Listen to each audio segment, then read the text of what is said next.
E se eu te dissesse que você pode já estar servindo Lúcifer, sem saber disso, não com rituais, não com pactos, mas com suas escolhas, todos os dias? Porque há uma diferença brutal entre um anjo que quer destruir e um anjo que quer ser adorado. A maioria das pessoas imagina Lúcifer como um destruidor, um inimigo da humanidade, alguém que quer o caos. Mas as Escrituras revelam algo muito mais perturbador. Lúcifer não quer destruir você, ele quer ser você, não metaforicamente, não simbolicamente. Há um plano específico, detalhado, profetizado há milênios, que está sendo executado agora, neste exato momento. E o mais perturbador, você provavelmente já faz parte dele. O que vem a seguir muda completamente a forma como você lê a Bíblia. Voltemos ao começo de tudo, não ao jardim do Éden. Antes disso, muito antes, havia um ser diferente de todos os outros. A Bíblia o descreve em Ezequiel 28 com palavras que arrepiam. Perfeito em teus caminhos, cheio de sabedoria, formoso além de toda medida. Ele não era apenas um anjo, era o anjo, o querubim ungido, aquele que cobria o próprio trono de Deus. Seu nome original, Heilel, em hebraico, significa o que resplandece, filho da alvorada, estrela da manhã. E aqui está o primeiro detalhe que quase ninguém percebe. Esse título não foi tirado dele após a queda. Em Apocalipse 22:16, Jesus usa exatamente a mesma expressão para se referir a si mesmo. Eu sou a raiz e a geração de Davi, a estrela resplandecente da manhã. Dois seres, o mesmo título. Por quê? Porque desde o início, Lúcifer não queria derrotar a Deus. Ele queria ser Deus. E mais do que isso, ele queria ser adorado como Deus. Isaías 14 registra as 5 declarações mais ousadas já pronunciadas no universo. Subirei ao céu, elevarei meu trono, serei semelhante ao Altíssimo. 5 vezes ele disse eu. 5 vezes ele colocou a si mesmo no centro. E ali, naquele momento, nasceu o maior projeto de falsificação da história cósmica. Lúcifer não estava apenas se rebelando. Ele estava construindo uma estratégia. Uma estratégia que tem um alvo muito específico. E esse alvo somos nós. Agora preste atenção nisto, porque é aqui que a história fica perturbadora. Se Lúcifer quer ser adorado como Deus, ele precisa de algo que Deus tem. E o que Deus tem que Lúcifer nunca terá? Adoradores. Não. Seguidores por medo. Não obedientes por coerção.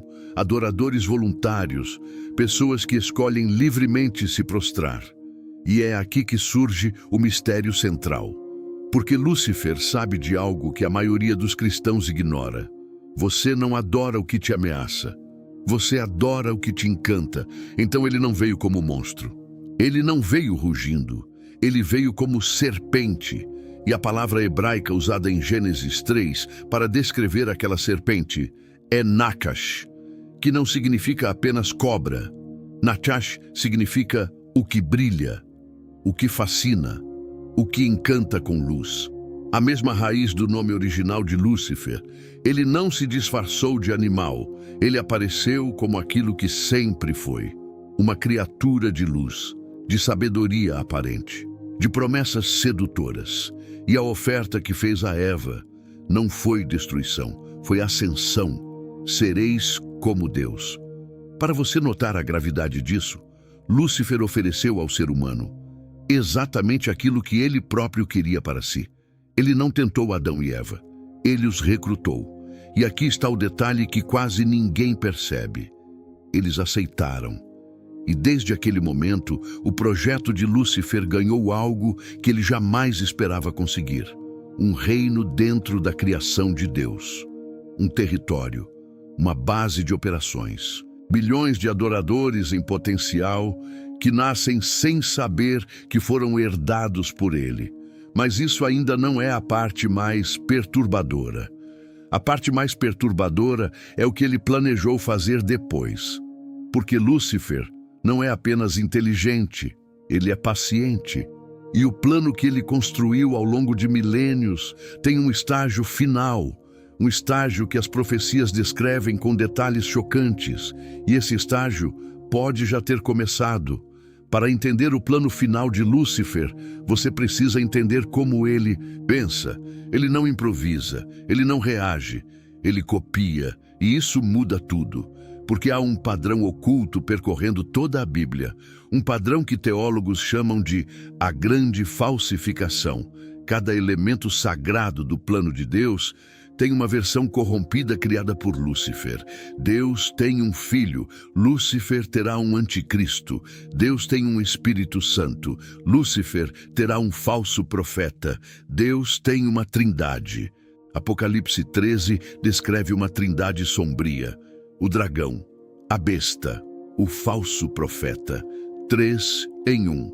Exatamente como a falsificação exige. Deus tem um povo selado com seu nome. Lúcifer terá um povo marcado com sua marca. Deus tem uma nova Jerusalém. Lúcifer tem a Babilônia. Deus tem adoração no templo. Lúcifer terá adoração no templo reconstruído. Percebe o padrão? Não é oposição. É imitação. E aqui está o detalhe que arrepia. A palavra grega usada em Apocalipse para descrever o anticristo não é apenas contra Cristo. Anti em grego também significa no lugar de. Lúcifer não quer destruir Jesus. Ele quer substituí-lo, ocupar o mesmo espaço, receber a mesma devoção, sentar no mesmo trono. E para isso, ele precisa de um momento específico. Um momento que Paulo descreve em 2 Tessalonicenses 2, com uma frase que deveria nos deixar acordados à noite.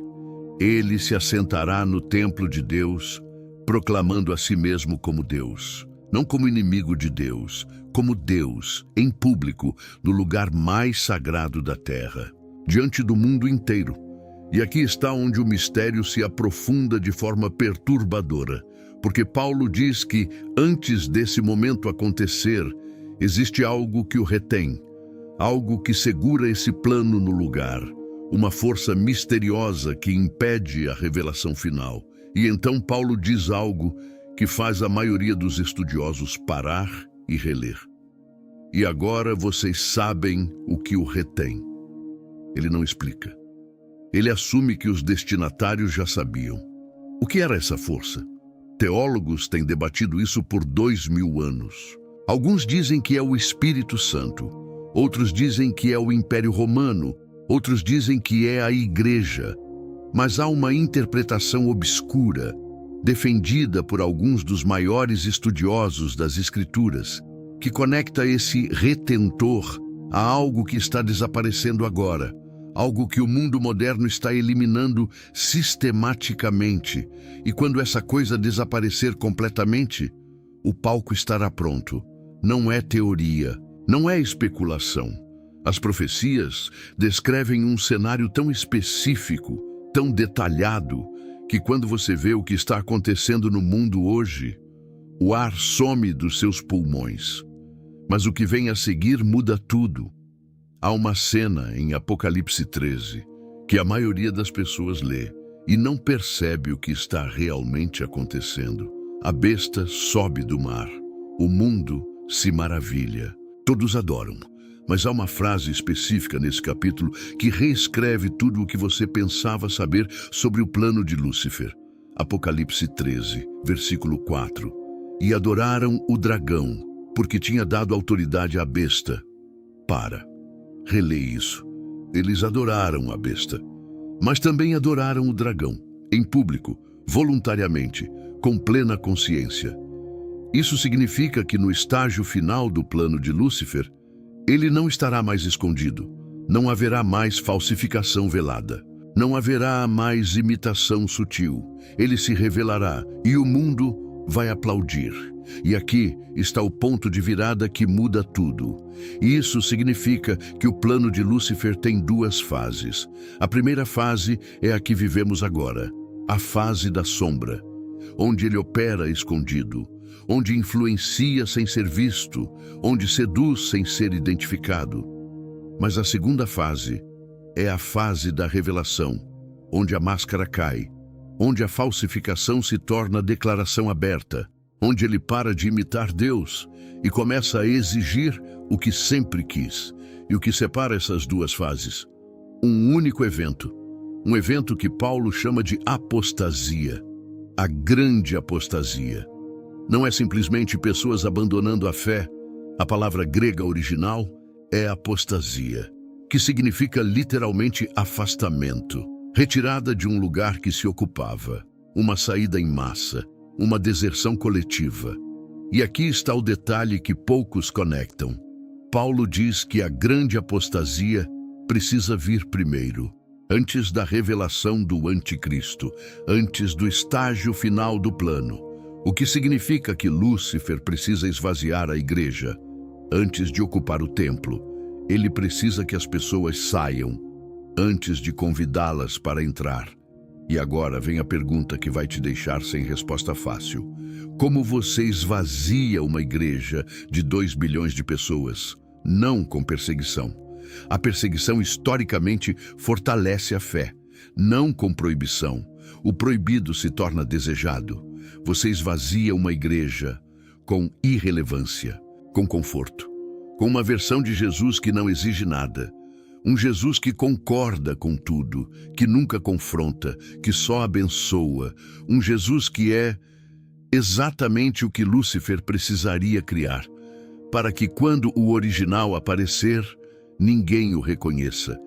E é aqui que a história fica verdadeiramente perturbadora, porque esse Jesus falso já está sendo pregado em igrejas lotadas, em plataformas com milhões de seguidores, em livros que vendem mais que a própria Bíblia, e a maioria das pessoas não percebe a diferença. Vamos sair das profecias por um momento e olhar para o que está acontecendo agora, neste século, nesta geração, porque se o plano de Lúcifer é real, você deveria ser capaz de ver os sinais, e eles estão em todo lugar. Sinal 1. A dissolução do absoluto. Há 50 anos, mesmo quem não era cristão reconhecia que existia certo e errado. Hoje, a ideia de verdade absoluta é tratada como extremismo. A palavra mais perigosa do século XXI não é uma blasfêmia, é certeza. Dizer que algo é verdade, que algo é errado, que existe uma única resposta, é considerado intolerância, é considerado violência. E quem se beneficia de um mundo sem verdade absoluta? Quem precisa que você duvide de tudo para aceitar qualquer coisa? Quem disse pela primeira vez, vocês não morrerão de modo algum, quando Deus tinha dito o oposto com clareza? A dúvida sobre o absoluto não é moderna. É o primeiro sermão que Lúcifer pregou. Sinal 2. A espiritualidade sem Deus. Nunca na história da humanidade tantas pessoas se declararam espirituais, mas não religiosas. Meditação, energia, universo, manifestação, alta vibração, uma espiritualidade completamente personalizada, onde você é o centro, onde você define o sagrado, onde você determina o que é divino, onde você é essencialmente seu próprio Deus. Sereis como Deus. O mesmo sermão, 2000 anos depois, com estética diferente, com vocabulário diferente, mas a mesma promessa, a mesma sedução, o mesmo recrutador. Sinal 3. A igreja do espelho e dentro do próprio cristianismo. Algo está acontecendo que deveria alarmar cada crente. A mensagem que domina os maiores púlpitos do mundo hoje não é sobre santidade, não é sobre cruz, não é sobre arrependimento, é sobre você, sua prosperidade, seu propósito, seu potencial, sua felicidade. Jesus como ferramenta de realização pessoal, a Bíblia como manual de autoajuda. E as igrejas mais lotadas do planeta são exatamente as que pregam essa mensagem. Quase ninguém percebe isso. Uma igreja que coloca o ser humano no centro da mensagem está pregando exatamente o que Lúcifer pregou no céu. Eu subirei, eu serei, eu ascenderei. 5 vezes eu. E quando você senta num culto e a mensagem é sobre o seu eu, sobre suas conquistas, sobre seu destino grandioso, você está ouvindo um eco muito antigo, de uma voz muito familiar. E então você percebe, Lúcifer não está atacando a igreja de fora, ele está pregando dentro dela, não com heresia óbvia, não com doutrina claramente falsa, com verdades pela metade, com versículos fora de contexto, com Jesus reembalado para consumo moderno e o resultado, uma geração de pessoas que frequentam igrejas, conhecem os versículos, cantam os louvores, mas nunca encontraram o Deus que confronta, o Deus que transforma, o Deus que exige tudo, uma geração preparada para aceitar uma substituição, porque quando o falso aparecer, ele será familiar. Ele usará as mesmas palavras, prometer as mesmas coisas, e a maioria não perceberá a diferença. Então chegamos à questão que realmente importa. Não é uma questão teológica, não é uma questão profética, é uma questão pessoal. Lúcifer não quer o seu corpo, não quer a sua alma no inferno. Isso seria uma derrota para ele também. O que Lúcifer quer é muito mais específico, muito mais íntimo. Ele quer a sua adoração. E adoração não é apenas o que você faz no domingo. Adoração é o que ocupa o centro da sua vida. É o que define suas escolhas. É o que você serve sem perceber que está servindo. Jesus disse algo perturbador em Mateus 6. Ninguém pode servir a 2 senhores. Ele não disse que é difícil. Ele não disse que é arriscado. Ele disse que é impossível. Porque no final, tudo que você faz, tudo que você consome, tudo que você valoriza, está servindo a alguém. E aqui está a revelação final. O plano de Lúcifer não começa no fim dos tempos. Não começa com o anticristo. Não começa com a marca da besta. Não começa com a grande apostasia. Ele começa com você, agora, hoje. Neste momento, com a pergunta mais simples e mais devastadora que alguém pode fazer a si mesmo: o que está realmente no centro da minha vida? Não o que você responde quando alguém pergunta. Não o que você posta nas redes sociais. Não o que você professa no culto. O que realmente governa suas decisões. O que realmente você não consegue abrir mão. O que realmente define quem você é. Porque Lúcifer não precisa que você o adore conscientemente. Ele precisa apenas que você não adore a Deus. Qualquer coisa que ocupe esse lugar serve. O trabalho, o conforto, a aprovação dos outros, a própria religiosidade vazia. Tudo funciona para ele. Mas há algo que seu plano não previu.